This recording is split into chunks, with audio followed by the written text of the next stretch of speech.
Takže nazdar, všichni, já jsem Ešnu a vítám vás u dalšího videa. Tentokrát to bude informačka.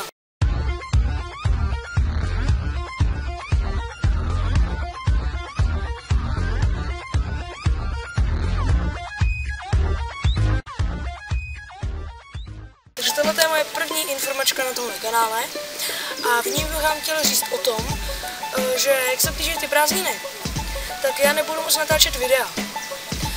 První měsíc nebo první 3 týdny nebudu natáčet vůbec, budu na táboře a tam to fakt nepůjde. A zbytek přece jenom jsou prázdniny, takže videa budou vycházet o hodně míň. Ale po prázdninách to bude všechno jako vždycky. A ještě bych vám chtěl říct další věc. Udělal jsem si nový konec videa. Doufám, že se vám bude líbit. Budou tam veškeré informace, jako například můj Facebook, Instagram a tak. Takže čau.